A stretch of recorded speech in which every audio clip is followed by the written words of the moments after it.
pero está ahora presente en esta dimensión a través de un alma y la dimensión álmico-espiritual está encarnada en un cuerpo humano. Y aquí existe el tiempo tal como lo conocemos. Aquí existen las reglas del espacio-tiempo tal como lo conocemos. Aquí existen las reglas físicas tal y como lo conocemos. Y la evolución álmica no va dando saltos, no se va de un sitio a otro, sino que va desarrollándose en una misma, que es como se llama en antropogénesis, cadena planetaria. Yo creo que la visión global nos da una información y esa información tenemos ahora que concretarla en función del sitio donde estamos nosotros desarrollando ahora mismo nuestra vida y nuestro proceso evolutivo. Y el orden es fundamental para entender el cosmos, porque siendo movimiento y siendo multifacético, en cada escala, en cada dimensión, en cada plano, existe un orden. Y la evolución. Bienvenidos. Hoy tenemos el gusto y el placer de tener a un ser humano excepcional. No le va a gustar que lo diga, pero para mí sí lo es.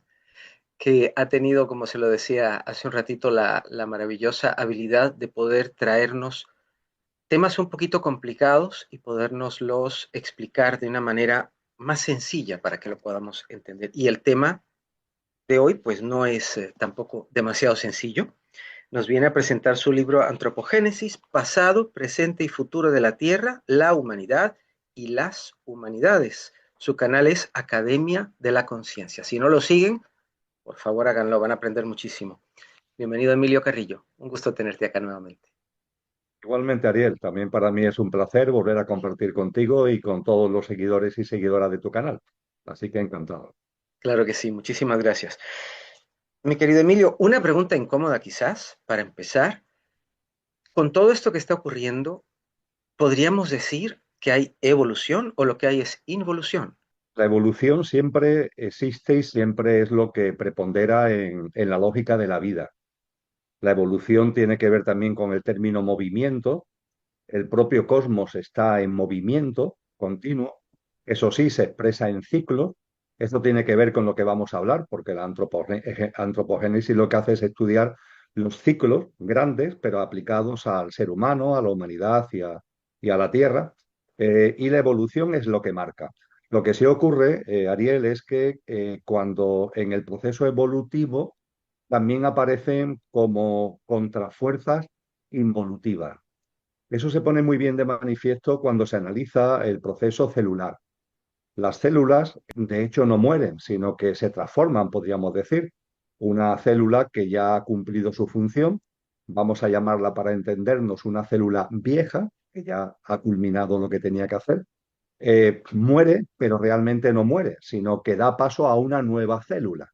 Por mitosis, por yemación, de la célula vieja surge la célula nueva. Realmente no hay muerte.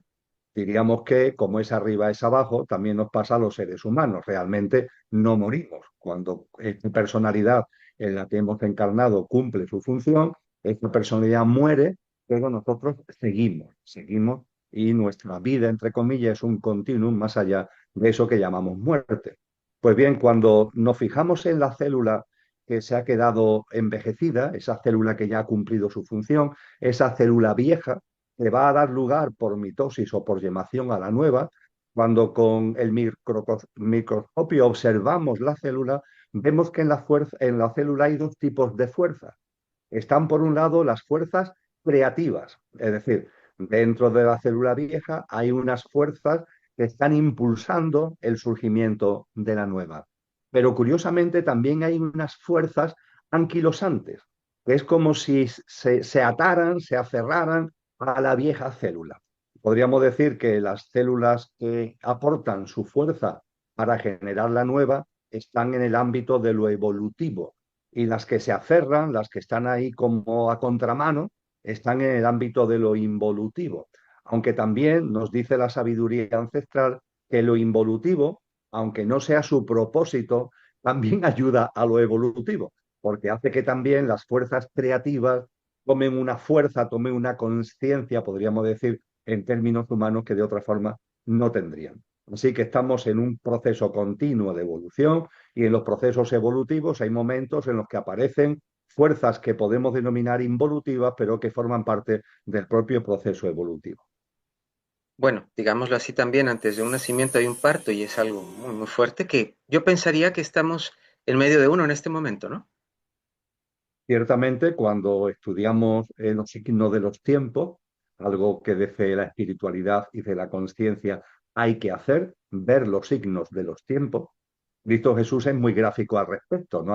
A los fariseos, le dice, hipócritas, hipócritas, que miráis el cielo para entender el clima y no sois capaces de mirar para entender los signos de los tiempos.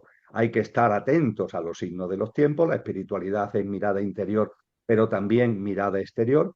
Cuando contemplamos los signos de los tiempos, podemos ver que en estos momentos efectivamente hay contracciones típicas de un parto, removimientos típicas, entre comillas, de un parto, y la antropogénesis, estudiando los ciclos evolutivos de la madre tierra y del ser humano y de la humanidad, nos enseña que efectivamente estamos en un momento muy significativo de fin de un ciclo de lo que la antropogénesis estudia y de inicio de un nuevo ciclo humano que tendrá que ver con el surgimiento de una nueva humanidad en una tierra restaurada, en una nueva tierra, que dice el profeta Isaías, una nueva humanidad en una nueva tierra. Y estamos ahí, estamos en pleno parto, efectivamente.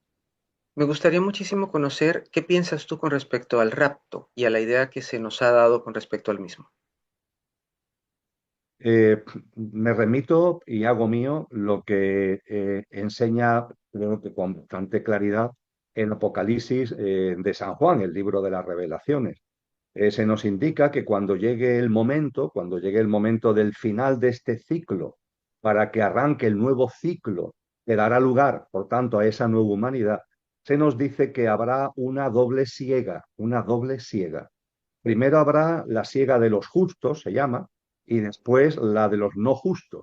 Y lo llevan a agentes distintos. La siega de los justos la lleva a mano, según el Evangelio, según el libro del Apocalipsis, lo lleva a cabo Cristo, apoyado en ángeles, pero lo lleva a cabo Cristo.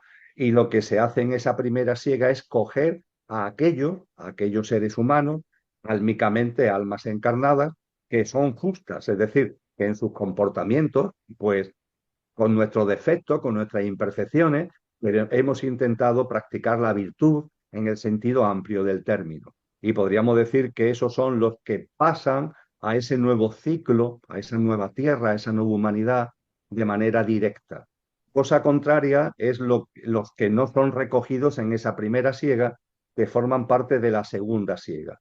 Y los de esa segunda siega se nos viene a decir que son como expulsados, como tirados al fuego, entre comillas, entendiendo con esto, porque esto hay que ponerlo en conexión con otros textos, entendiendo con esto, en mi modesta comprensión, puedo estar equivocado, pero ha habido grandes teólogos, grandes figuras que antes que yo han mantenido este criterio, que yo simplemente hago mío modestamente, que aquellas almas que en la primera siega no sean recogidas y por tanto no pasen a formar parte de una nueva tierra. Una nueva tierra es una tierra de mayor frecuencia vibratoria, no se nos debe olvidar. Es lo que diríamos en términos modernos, una tierra de una mayor frecuencia vibracional.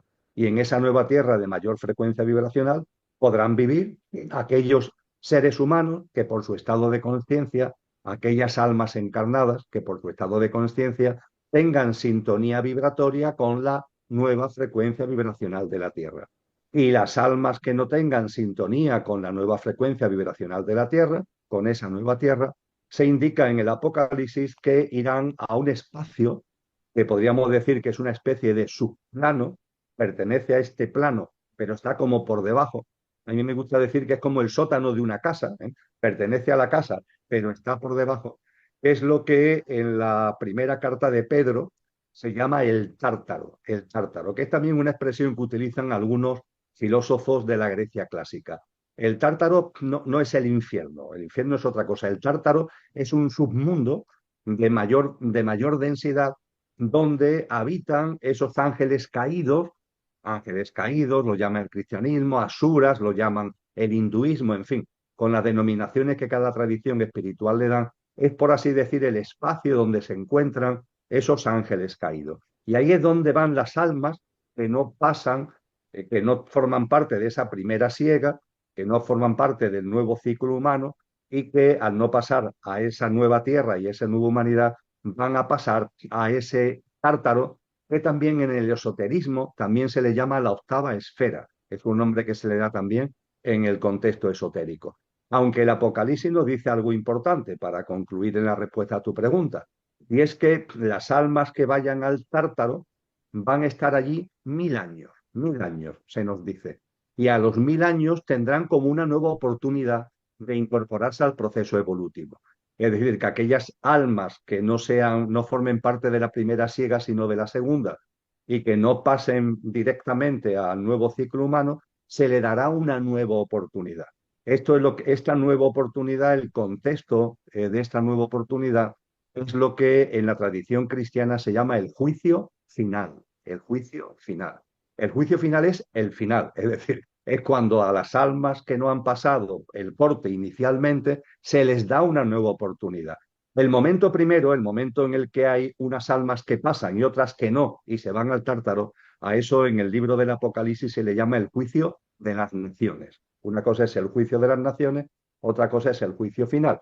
Y además eso de las naciones, cuando lo hemos estudiado etimológicamente, tiene más que ver con evolución álmica que con estados, que con países, ¿no? Porque nosotros, al escuchar eso del juicio de las naciones, se nos viene la geopolítica a la cabeza. Etimológicamente tiene más que ver con un examen álmico que con otra cosa. Pero Como, insisto, ese juicio de las naciones no es el final, sino que el momento último, ya la última oportunidad, es en ese juicio final.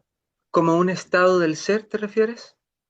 Como un estado del ser, efectivamente. Sí, sí, sí, Ah, efectivamente. comprendido. Muchísimas gracias por la Como un explicación. estado del ser, como un estado del alma, como queramos denominarlo, de nuestra evolución en autoconsciencia, de nuestra evolución espiritual, etcétera. Te preguntaría, en ese caso, ¿qué sucede con el cuerpo? Porque me hablas de almas. Eh, las almas que pasan a la nueva humanidad, bien desde el principio, ¿eh? Bien posteriormente al juicio final, y las almas que se incorporan a lo que podríamos decir que es como ya el arranque, ¿no?, de la nueva humanidad desde el primer momento, o aquellas que se incorporan ya cuando la nueva humanidad ya se va a consolidar después del juicio final, esas almas, empezando por las que primero se incorporan, por la primera siega para entendernos, van a la nueva humanidad con un cuerpo, van con un cuerpo. Ese cuerpo, si ese momento histórico te pilla encarnado, porque claro, puede ser que ese momento histórico estemos encarnados o estemos desencarnados. ¿No? Puede ser, no tenemos por qué estar forzosamente todas las almas encarnadas a la vez. Mm, Posiblemente la mayoría de las almas estén encarnadas en ese momento, pero seguro que hay almas que no están encarnadas en ese momento.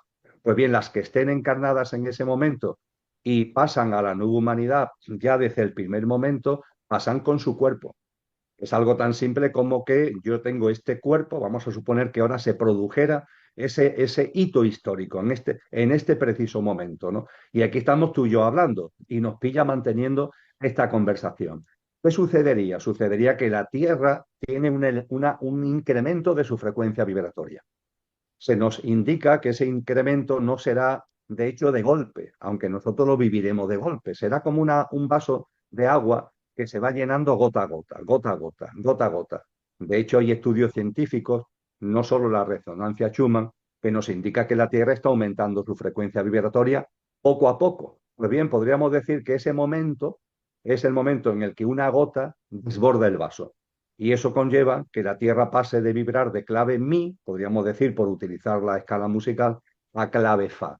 Si tú y yo, por nuestro estado de conciencia, por nuestra práctica de vida, por nuestra visión de la vida y de la existencia, nuestro estado de conciencia ya está en clave fa, estaremos en esa nueva Tierra, dicho coloquialmente, sin problema ninguno.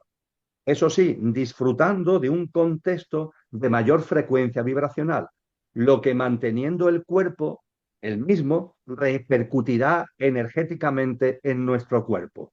Es por esto por lo que los textos tanto del Antiguo Testamento como del Nuevo Testamento nos hablan, fundamentalmente vuelvo a Isaías, porque es muy gráfico al respecto en su libro, en la profecía de Isaías del Antiguo Testamento, Isaías nos habla de que en esa nueva humanidad nuestro cuerpo no conocerá la enfermedad, por ejemplo, o no conocerá el envejecimiento, por ejemplo. ¿Esto cómo se puede entender? Si el cuerpo es el mismo, si el cuerpo es el mismo, pero vibracionalmente el contexto es diferente. Y eso repercute en nuestro organismo, eso repercute en nuestra naturaleza, provocando esto que podríamos denominar como milagros, y que no serán milagros, será el contexto propio de esa nueva humanidad. Y en cuanto a los seres humanos, que teniendo un estado de conciencia álmico para pertenecer a la nueva humanidad, no los pille encarnados, encarnarán. Es decir, encarnarán en su momento en esa nueva humanidad, en el proceso que se pone en marcha en esa nueva humanidad. Y los que no pasen, y los que no pasen. Claro, los que no pasan, no se trata de meter miedo, porque esto no es miedo ni mucho menos, esto es una bendición, es un regalo. Vamos, yo creo que la inmensa mayoría de las personas que se acercan a tu canal, incluido yo mismo, tenemos el anhelo, ¿no? De esa nueva humanidad ejemplar, ¿no? Donde el Claro, egoísmo, el egocentrismo, el materialismo, la violencia, las guerras, etcétera, etcétera, ya quede atrás, ¿no? Eso es algo que anhela nuestra alma, con lo cual esto no es un castigo, es una bendición. Eso sí, a los que no tengan un estado de conciencia, a los que álmicamente no se hayan preparado para esa nueva humanidad, ¿qué les sucederá? Pues dicho de una forma muy, muy coloquial, se quedarán sin tierra que pisar, porque la tierra eleva su frecuencia vibratoria. Si tú no tienes sintonía con esa frecuencia vibratoria, te quedas sin tierra, porque esa octava esfera, ese sótano, es algo que no es físico en sentido estricto, es el hogar de los ángeles caídos, que son seres espirituales involutivos, pero son seres espirituales. Con lo que podríamos decir que los seres humanos que no pasen a la nueva humanidad fallecerán, se quedarán sin cuerpo porque fallecen y álmicamente estarán en ese tártaro o en esa octava esfera. Cuando llegue el juicio final, cuando pasen los 1000 años, si por las experiencias vividas en ese ámbito que tiene que ser denso, que tiene que ser duro, en ese ámbito del tártaro, ¿no? Por las experiencias álmicas ahí vividas, pasan el juicio final, aprueban, vamos a decirle, el juicio final, pues entonces se encarnarán, sí adquirirán cuerpo en el proceso, en el desarrollo, en el devenir de esa nueva humanidad. es como así decirlo, una oportunidad que se les da, ¿no? Ciertamente, es una Sin duda. oportunidad, una nueva oportunidad, porque diríamos que la gran oportunidad la tenemos ahora. Ahora es cuando tenemos la oportunidad de vivir en coherencia con nuestro verdadero ser conscientes, ser buenas personas, ser nuestra mejor versión, llevar una práctica de vida lo más amorosa y compasiva posible, tener una visión de la vida y de la existencia que vaya más allá del egocentrismo y de lo material. Esta es la gran oportunidad, la que estamos ahora viviendo y desarrollando. Y se puede decir que si, cogiendo el lenguaje escolar, ¿no? Que si suspendiéramos, pues se nos da una especie de repesca, se nos da una segunda oportunidad, como tú has dicho, efectivamente. Claro, buenísimo. Muchas gracias por la aclaración, estuvo muy buena. Me encantaría que nos dieras una luz con respecto a... Hay personas que dicen que las diferentes vidas en diferentes dimensiones y líneas de tiempo las vivimos todas a la vez. ¿Cuál es tu percepción de ello? Para poder entender quizás desde tu punto de vista lo que pueda ser que podamos vivir de esa manera o que no. Bien. La respuesta, ahora me explico porque en principio va a ser contradictoria, es sí, pero no. Sí, pero no. Y me explico. Ciertamente, la percepción de tiempo que tenemos los seres humanos no se corresponde con la realidad de lo que es el tiempo, por así decir. Podríamos decir que en el universo, en el cosmos, hay muchas dimensiones. Hay lo que dice la ciencia, ¿no? Muchas dimensiones, cada una con distintas frecuencias vibratorias. Y lo que denominamos tiempo no opera igual, no funciona igual en cada una de esas dimensiones. Tiene distintas plasmaciones. E incluso podríamos decir que el trasfondo de todo ello, que está en el propio origen del universo, eso ya lo estudia la astrofísica, es la instantaneidad, que todo ocurre en la instantaneidad. Y podemos decir que ahora las distintas dimensiones, de más sutiles a más densas, van percibiendo y experimentando el tiempo de formas distintas en función de la frecuencia vibratoria de cada dimensión. Dicho esto, nosotros, nuestras almas, están encarnadas en una dimensión. Nuestro espíritu, el ser, nuestra esencia divinal, no es de una dimensión, es multidimensional, podríamos decir, pero está ahora presente en esta dimensión a través de un alma y la dimensión álmico-espiritual está encarnada en un cuerpo humano, en un ser humano. Eso significa que aunque desde un punto de vista global, si tenemos una visión global, la percepción de tiempo que nosotros tenemos no es así, sino que incluso tiene como fundamento la instantaneidad y que nuestra esencia divinal es multidimensional, pero ojo, eso es visto desde la perspectiva mayor. Pero ahora, en este instante, en el aquí ahora, estamos encarnados en una dimensión concreta. Y cuando estamos en una dimensión concreta, nos atenemos a las reglas espacio-tiempo, a las reglas físicas, a las reglas materiales de esa dimensión. Y no podemos estar cambiando. Es decir, nuestra evolución álmica se desarrolla en esta dimensión y no va cambiando de dimensión. Es más, en antropogénesis se nos dice que va ligado incluso a un determinado ente planetario, que no estamos entendiendo por ente planetario, como se estudia en antropogénesis, un conjunto de entes planetarios. Ahora ya, si tú quieres, entraremos en más detalles al respecto. Pero es importante el que tengamos en cuenta de que la visión global nos da una información y esa información tenemos ahora que concretarla en función del sitio donde estamos nosotros desarrollando ahora mismo nuestra vida y nuestro proceso evolutivo. Y aquí existe el tiempo tal como lo conocemos. Aquí existen las reglas del espacio-tiempo tal como lo conocemos. Aquí existen las reglas físicas tal y como lo conocemos y la evolución álmica no va dando saltos, no se va de un sitio a otro, sino que va desarrollándose en una misma, que es como se llama en antropogénesis, cadena planetaria. Yo creo que esto nos sitúa muy bien en el asunto, Ariel, porque en el ámbito de la New Age hay malentendidos, malinterpretaciones, que lo que es el marco global del cosmos, sin más, nos lo aplican a nosotros. Y esto no es así. Eh, ¿cómo decirlo ahora? Yo estoy a las afueras de Sevilla, no estoy como tú en Costa Rica, con lo que yo me tengo que atener en mis capacidades de ir a sitio el hecho de que estoy en Sevilla en estos momentos. Tú tienes a tu mano unas vivencias, unas experiencias, unos lugares, unas personas que no tengo yo tengo otras. Y globalmente, si nos vemos desde arriba, podemos decir, pero las dos cosas son verdad. Lo que está viviendo Ariel y lo que está viviendo Emilio hay que sumarlo. Sí, sí, claro, desde un punto de vista global, las dos cosas se están dando a la vez. Pero tú estás viviendo una y yo estoy viviendo otra y nos volveríamos locos, cosa que ocurre demasiado en la New Age, intentando trastocar las cosas cuando esto tiene, eso sí es muy importante, ya los sabios de la Grecia clásica no lo dijeron, hay un orden, hay un orden.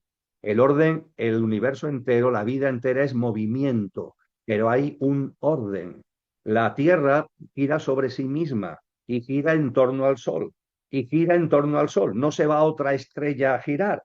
Eso significa que no hay otras estrellas, que sí, pero la evolución de la Tierra se está dando en torno a una estrella que es el Sol. Y el Sol gira elípticamente en torno al centro de una galaxia. No se va a otra galaxia a seguir. Ahora voy a darme una vuelta, pero por Andrómeda. No, no, se queda en esta galaxia un año galáctico, otro año galáctico, etcétera, etcétera. Es decir, el orden es fundamental para entender el cosmos, porque siendo movimiento y siendo multifacético, en cada escala, en cada dimensión, en cada plano, existe un orden. Y la evolución respeta escrupulosamente ese orden. Cuando nos hablas de esto, podríamos pensar que esto de orden, de las reglas y tal, podríamos pensar y ver la vida entonces como un juego. Venimos aquí a jugar. La palabra juego, Ariel, yo la desterraría del mapa cuando hablamos de conciencia, espiritualidad. ¿Por qué? Porque las experiencias son reales, son reales. Cuando jugamos, las experiencias no son reales, forman parte del juego. Es decir, si yo me pongo a jugar un juego en el ordenador, yo no hago juego de ordenador, pero me gusta jugar al ajedrez, pongamos por caso, ¿no? Y utilizo aplicación en el ordenador o en el móvil para jugar al ajedrez. Bien, cuando yo estoy allí jugando al ajedrez, mueren peones, mueren caballos, mueren alfiles, mueren torres, puede morir la reina, incluso en el jaque mate muere el rey, ¿verdad? Bien, ahí hay muerte. Y también yo le estoy provocando muerte al otro bando. Si yo estoy jugando con las blancas, le estoy provocando muerte al bando de las negras. Ahí no hay dolor, ahí no hay sufrimiento, hay un juego. Lo que aquí vivimos no es un juego. ¿Por qué? Porque tiene plasmación real. Hay una experiencia directa, que es física y es álmica, que es física y es espiritual, con lo que ciertamente debemos ver la vida en su completud, eh, conociendo cuáles son los principios, las leyes que hay al respecto. Los maestros y maestras nos vienen enseñando esos principios, esas leyes desde hace mucho tiempo. Podríamos remontarnos al corpus hermético, no a los principios herméticos, que se pierden en los miles de años que pueden tener, y ya se nos habla de la ley de causa y efecto, ¿no? Y se nos habla de la ley o principio de correspondencia, etcétera, etcétera, ¿no?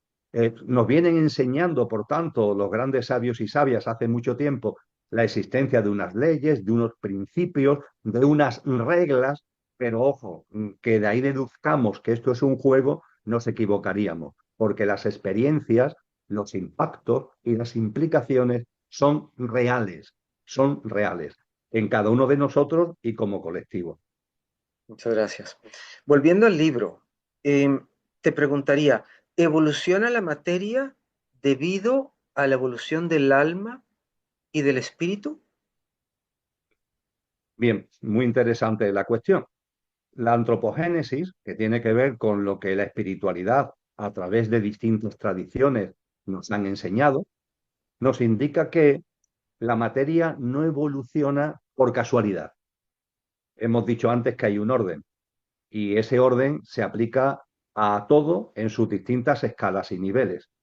La ciencia todavía, hay muchos científicos que no, pero la ciencia todavía a veces se acerca al proceso evolutivo como algo que ocurre por azar. Hay células unicelulares, esas células unicelulares que vivían en el ámbito marino pasan a ser, evolucionan y son pluricelulares. Eso va dando lugar a organismos, esos organismos que viven en las aguas, algunos de ellos son más osados y empiezan a pisar tierra y a partir de ahí empiezan a aparecer formas de vida anfibia y eso posteriormente da lugar a la aparición de aves, de mamíferos, etcétera, etcétera. Es decir, no estoy haciendo evidentemente un análisis exhaustivo, estoy poniendo algunos ejemplos. La ciencia nos dice que esto, hay científicos que todavía mantienen la idea, esto sucede por casualidad. La espiritualidad y en su contexto la conciencia y dentro de la ciencia de la conciencia, la antropogénesis nos dice no, de casualidad nada. La materia evoluciona bajo el impulso del espíritu. Si la materia no tuviera inmanente la presencia del espíritu, no evolucionaría, estaría como estancada. El universo sería como algo estancado. Y si hay evolución de la propia materia, estamos hablando de la evolución de la propia materia, a formas de vida más complejas, a formas de vida más conscientes, más inteligentes, si hay evolución de la materia, se debe a que el espíritu está inmanente y subyacente en su seno.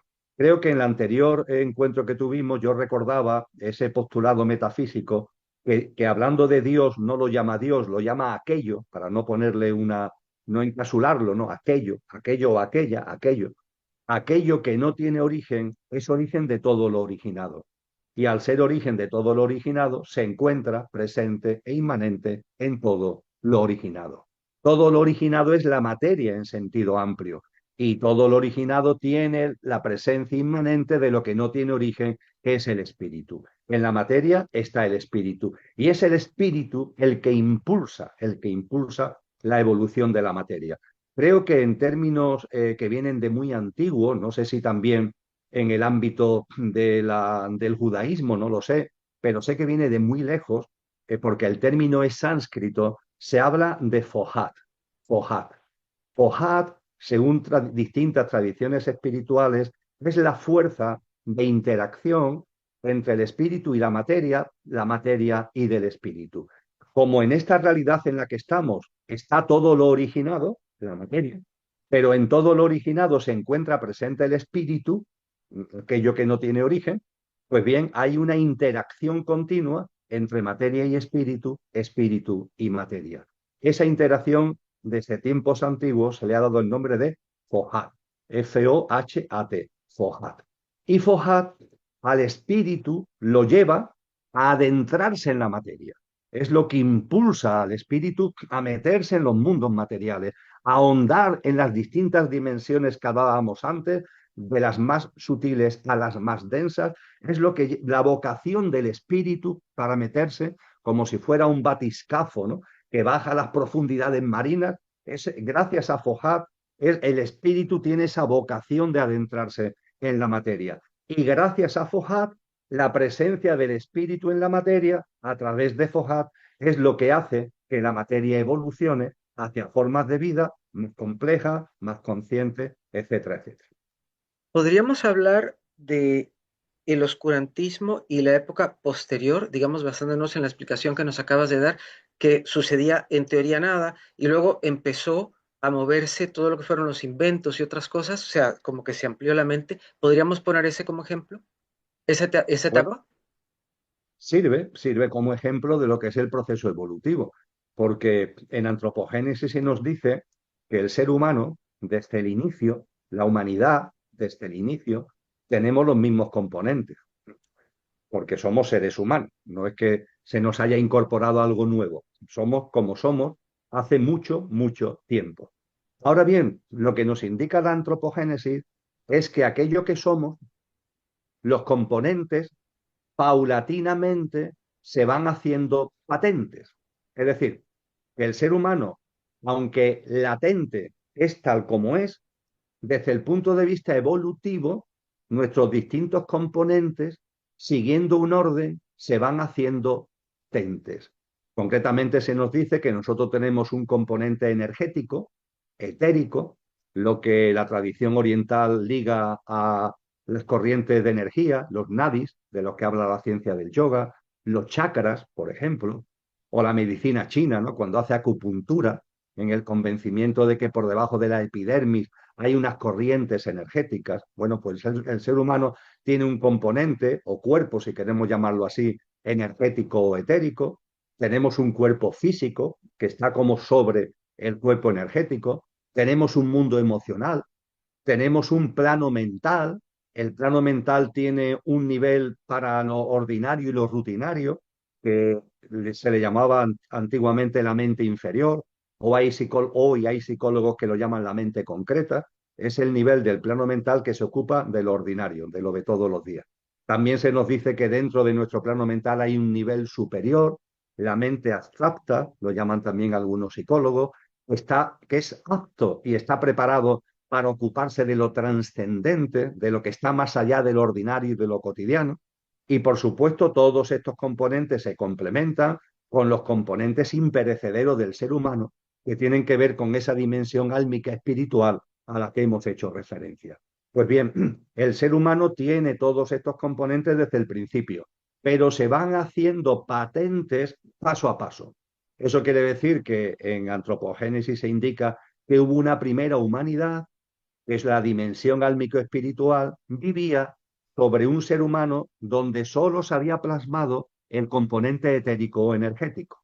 A esa humanidad se le llama, en los textos muy antiguos que hablan de esto, se le llama la humanidad polar. Se nos dice que después hubo una segunda humanidad que hizo patente el cuerpo físico. Decía, además del cuerpo etérico, el cuerpo físico también se hizo patente. A esa humanidad se le conoce con el nombre de humanidad hiperbórea. Después vino la humanidad lemuriana, donde el mundo emocional se hace patente, con lo cual ya está patente en Lemuria lo energético, lo físico y lo emocional. Posteriormente vino la humanidad atlante, la cuarta del proceso evolutivo humano, y esa humanidad atlante plasmó la mente concreta. Es decir, un atlante, para entendernos, era un alma, una dimensión álmica espiritual encarnada, posiblemente nuestras propias almas pueden ser en la época atlante, y lo que nos acogía, nuestro coche, por decirlo de alguna manera, tenía un componente etérico, físico, emocional y de mente concreta. Esta humanidad en la que estamos es la quinta, y esta humanidad ha hecho patente la mente abstracta. Yo diría que es la gran misión evolutiva de esta humanidad, hacer patente la mente abstracta. Y se nos dice que todavía quedarán otras dos más que harán patente el alma y el espíritu. Eso no significa que el espíritu y el alma no estén ya en nosotros, pero esta humanidad todavía no vive desde el alma. La nueva humanidad a la que antes nos referíamos sí será la que haga patente las potencias, las cualidades, los atributos del alma. Y finalmente habrá una séptima humanidad que haga patente ya nuestra esencia más pura, nuestra esencia espiritual. Cuando tú hablabas de iluminación, de oscurantismo, podremos decir que en esta humanidad en la que estamos, la luz ha venido a través del desarrollo de la mente abstracta. Un desarrollo de la mente abstracta que tiene su plasmación más específica, hablando del colectivo humano en su conjunto, de la conciencia humana en su conjunto. Dicen los textos que aproximadamente desde el siglo VI antes de Cristo hasta Cristo.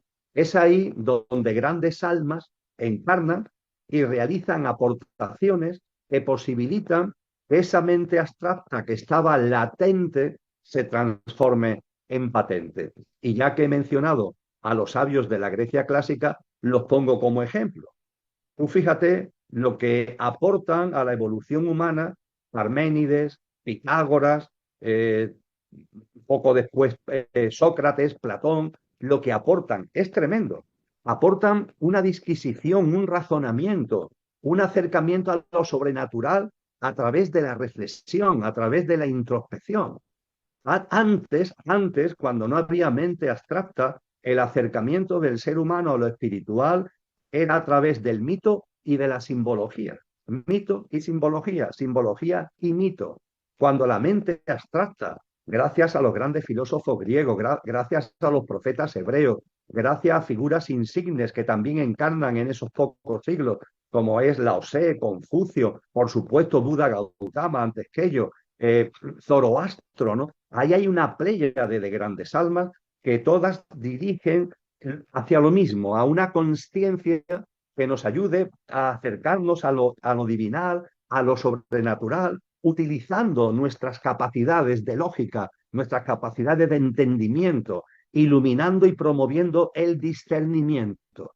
Claro, esto para que fuera cuajando, fue cuajando poco a poco. De hecho, todavía hay muchos seres humanos que lo de la mente abstracta no lo computan excesivamente, pero podríamos decir que en la conciencia colectiva humana, en el consciente colectivo, ya sí está instaurada la mente abstracta. Y esto tiene mucho que ver con esta evolución del oscurantismo hacia unas luces, hablando en términos no políticos, hablando en términos filosóficos y espirituales, y tienes, por tanto, toda la razón.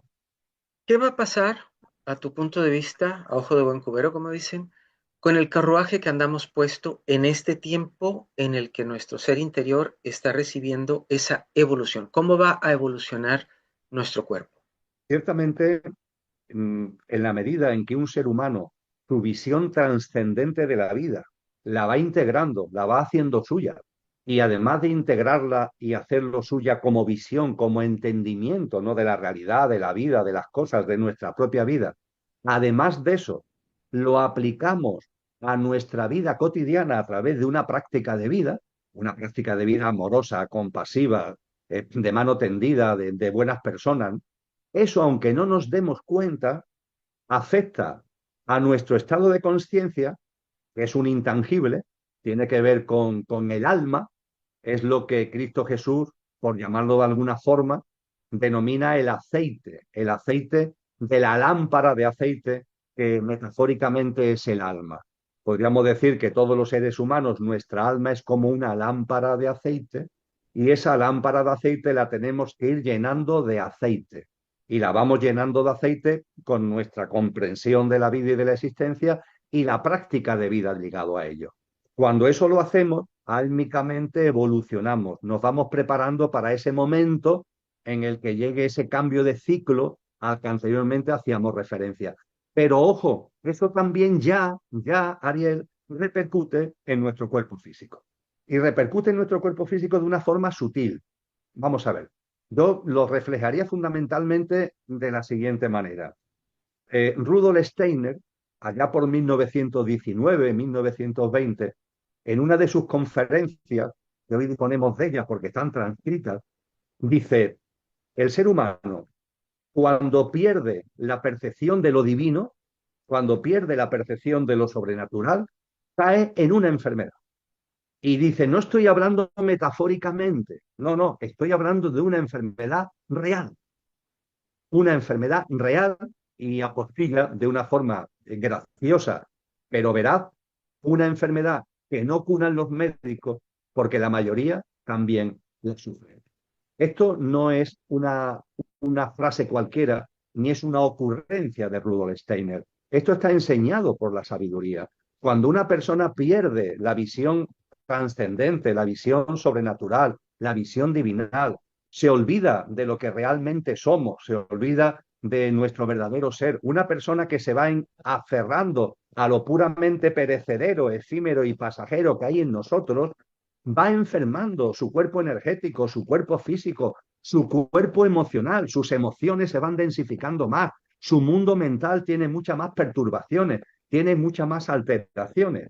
En cambio, el ser humano que va avanzando por el sendero espiritual, que va recuperando y va poniendo en valor una percepción de lo divino, de lo sobrenatural, en lo más abstracto y en lo más concreto de la vida cotidiana, eso tiene efecto en nosotros. Nuestro mundo emocional se llena de armonía y de sintonía. Nuestro mundo mental se va haciendo más calmado y también más eficaz y más eficiente. En nuestro estado de ánimo vamos percibiendo algo que de la otra forma es imposible, que tiene que ver con una paz, que tiene que ver con una plenitud, que en el otro camino ni por casualidad. Podríamos decir que también vamos percibiendo una alegría de vivir, que no es la alegría del ruido de este mundo, es algo mucho más interno, ¿no? Que tiene mucho más sabor. Por lo cual, efectivamente, la persona que va caminando en el sendero de la autoconciencia, claro que sí, claro que sus componentes emocional, mental y por tanto también físico y anímico se ven influidos. No solamente la parte espiritual, sino también la parte más física y por tanto más visible de nuestro día a día.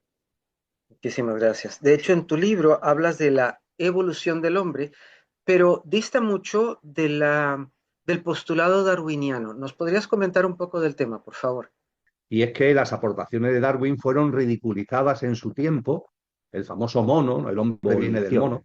mono, no Jamás, vamos jamás. hacia formas de vida más complejas porque las especies peleen entre sí, sino por el influjo continuo de ese Cualquier alma. espíritu. También Además, es son un maravillosas las almas que encarnan en el mundo animal, pero las almas que encarnan en el mundo animal no son las mismas, se le llaman grupales. Y no, la línea humana tiene su propia cadena evolutiva y los prehomínidos y homínidos la suya propia. Por eso También nunca se entendieron que para comprender lo que es más arriba hay que buscar patrones en lo que está más a la componente. vista. Y Es la decir, denominada constitución septenaria del ser humano es la que utiliza el patrón septenario para analizar al ser humano.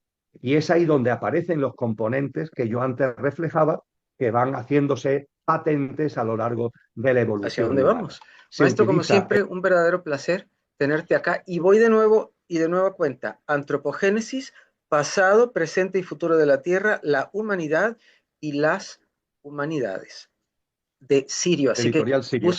búsquenlo, por favor. Es una delicia de lectura, así que no tiene pérdida por ningún lado. Y también quienes tengan el placer y la oportunidad de irlo a ver en persona, él tiene también el canal en Telegram para que ustedes estén enterados de lo que hace, para que lo podamos seguir y ni qué decir también de su canal, la Academia de la Conciencia. Tenemos que sacar rato, tenemos que sacar nuestros ratitos para aprender, para ver las cosas también un poquito diferente, estos maestros que el universo nos ha regalado, aprovechémoslos y disfrutémoslos, porque, insisto, es que tenemos que aprender, es que a eso venimos, y venimos además a cambiar. Está absolutamente sentada la responsabilidad. ¿Qué les puedo decir? La evolución o la involución está en nuestras manos de igual manera que como la virtud. ¿Qué vamos a hacer con ella, maestro? No te me vayas ya para despedir, pero también me gustaría que tú les digas algo a todas las personas que te seguimos en todo este lado de Latinoamérica, aunque gracias también porque sé que me miran en España. Despídete, si eres tan amable. Bueno, en primer lugar, agradecimiento. Comenzaba así, quiero terminar, Ariel, agradecimiento a ti, a tu canal, a las personas que se acercan a él. En segundo lugar, efectivamente, tomar conciencia de nuestra responsabilidad. Y eso es maravilloso, porque la vida está en nuestras manos. Esta sociedad muchas veces nos lleva a pensar que es lo de fuera, mentira, eso no es cierto. Pero claro, tenemos que centrarnos, tenemos que conocernos, tenemos que actuar con conciencia. El conductor tiene que ponerse en valor, el conductor tiene que coger los mandos del coche, el volante del coche. Es nuestra responsabilidad. Y a partir de ahí, pues esta vida tiene además un porqué y un para qué, que siendo el de cada uno, nuestro Dharma también es colectivo. Y colectivamente estamos llamados a participar en esa nueva humanidad ejemplar, en esa nueva humanidad en la nueva tierra, que yo sé ya que está presente en el corazón de muchas personas y en nuestra alma. Así que a disfrutar este momento, por duro que pueda parecer a veces, porque es como tú dices, un parto, como tú decías, mucho removimiento, mucha contracción, pero es que está surgiendo algo nuevo. La célula vieja va a dar lugar a una nueva célula y este es un momento de alegría y es un momento para vivirlo como se merece desde la conciencia. Y ciertamente me responsabilizo, ya que estamos hablando de responsabilidad, de buscar una fecha, ya en el año 2026, si te parece, para Claro que sí. hablar de Cristo, tener una sesión con relación a Cristo. Muy bien, pues Me muchas gracias, encantaría, Ariel. un placer, gracias a ti. Me encantaría que lo hables desde este foro que tenemos acá. Así que ya sabes, suscríbase, de like, active la campanita. También pregunte, indíquenos de qué tema quisiera usted que hablemos aquí con el maestro y con mucho gusto lo localizamos. Para mí es un placer verdaderamente estar con él. Ya lo saben, la semilla ya fue sembrada. La responsabilidad del crecimiento le toca a usted. Soy Ariel Svi. Hasta la próxima. Nos vemos. Un abrazo.